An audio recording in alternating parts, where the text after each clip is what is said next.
Hey everybody, welcome to this special edition of the NFL Fantasy Football Flex podcast. We're going to do a nice little short episode here for the Thanksgiving Day preview. So stay tuned here and we'll go through the three Thanksgiving games as we normally would, break down who's going to go off and analyze my prediction for each matchup. Again, if you're enjoying my content, please give me a follow on Instagram at NFL.flex, or be sure to subscribe here on YouTube. And so let's get things going. First game of the day here is Chicago at Detroit. So low scoring game is what I'm predicting. Think about Detroit has an average defense, maybe slightly below average, and they're playing a below average Chicago offense. And then on the flip side, we have Detroit, a below average offense against a average to slightly above average Chicago defense. So think about a grinded out type of game, a chance for Detroit to get their first win of the season at home, national stage. They're going to be playing hard. They normally do week to week. Their coach, Dan Campbell, really gets the best and most out of this team. And again, that extra kind of holiday spirit, I think, is going to get them fired up. And they have the potential to win a close, grinded out game. I would say look for the two featured backs, DeAndre Swift and David Montgomery, to eat in this game. It's going to be a low scoring game, so I don't foresee either one of these teams getting ahead enough to cause the other team to have to abandon their run. So expect both of these backs to be leaned on heavily. You could also throw Jamal Williams as maybe a little sneaky streamer, sneaky start in there as well. He could eat into some of the goal line work for Swift. And then the only other player I think worth mentioning here on either team is Darnell Mooney. He should still have a decent day just based on volume, especially with Andy Dalton, kind of this pocket passer. If Detroit decides to just give them anything underneath, Darnell Mooney could dink and dunk and have a day, especially in PPR formats. So keep an eye on him as well. All right, moving to the middle game here, we have Las Vegas at Dallas.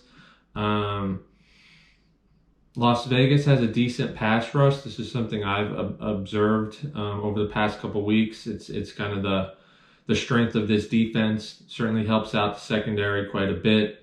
And then we have Dallas, whose offensive line has been slightly struggling lately. And so this combination could limit Dak. So don't expect him to go off for 30, 35, 40 points in this one. But he still should have a decent day for you if he's your set it and forget it quarterback one.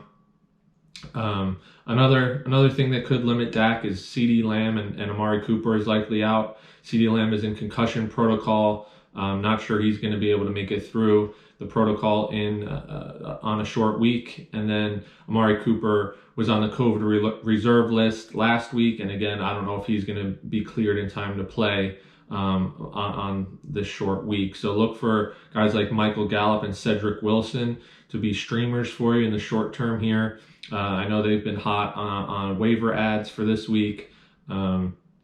So give them a look if you need a wide receiver.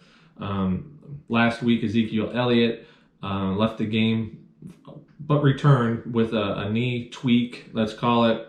He did come out and announce that he's going to try to play through this, but I think we could expect a little bit more Tony Pollard in this game, so expect a bit more of a balanced committee this game.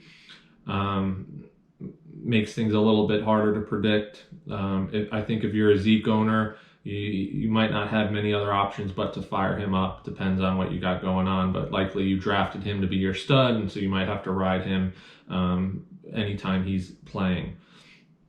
And then on the flip side here, that Las Vegas Raiders offense has really been going downhill lately. I think this is directly connected to John Gruden's departure from the team. And so I think we can kind of limit our expectations here for folks on the Las Vegas offense. But I think it's still a big question mark around whether or not the Dallas defense shows up. It seems like last week they didn't. The week before that they did. So if Dallas defense shows up, expect this to be potentially a one-sided affair where Dallas gets a lead, not a huge lead, but gets a lead and keeps it. If this Dallas defense doesn't show up, perhaps we have a bit more of a shootout on our hands. But regardless, I think on the Raiders side, the only two starters worth considering are Josh Jacobs and Darren Waller. I know I see Carr creeping up there on some rankings this week, but he's got to show me something before I could recommend him. He's fallen that far off the cliff here. So again, there's a chance for this to be a shootout, but I'll bet on Dallas defense showing up and really limiting what Carr is able to do. So Jacobs and Waller are probably your only guys on that Raiders offense you'd consider. All right, and then the evening game, Buffalo at New Orleans. Both these teams are coming off of losses, looking to get back on track. I think for New Orleans, we're going to see a bit more of Taysom Hill this game. He's been out with one thing or another. We saw Trevor Siemian last week throw a couple picks. And then we have Alvin Kamara and Mark Ingram both likely out for New Orleans. So look for perhaps a New Orleans offense that looks very similar to how it did towards the second half of last year, where it's Taysom Hill kind of playing this ground and pound, this generic brand Lamar Jackson type of offense, where they can still move the ball on the ground and be conservative in the pass game. But I really don't think there's anyone worth starting in terms of this New Orleans offense, especially with their two running backs, Kamara and Ingram, likely out. But keep an eye on those two guys. They're questionable as it stands now. If either one of them are active and play, then fire them up. But I think they're going to both be out. So just keep an eye on that situation. And then for Buffalo, you're going to fire up Josh Allen and Stephon Diggs. And I think that's about it. Josh Allen, I think, has been hard to trust this year, and Stephon Diggs kind of has come on more recently, but I think Diggs is more trustworthy at this point. Josh Allen, I think in this game he comes off just fine, especially looking at how New Orleans looked last week against Jalen Hurts. Josh Allen, surprisingly similar quarterback to Hurts. He can move the ball on the ground. He can push the ball down the field even better than Hurts. So, again, fire up that Allen and Diggs connection if you got stock there. I'll also mention Dawson Knox at tight end. I think he's a touchdown-dependent option this week. So if you're feeling bold and you think he's going to find the end zone, by all means, fire up Knox if you have maybe your tight end on a bye or in a pinch.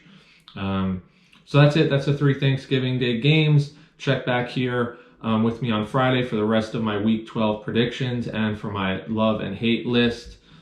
Wish you guys all the best. Have a happy Thanksgiving and one of my favorite holidays, if not my favorite. It's just a great opportunity.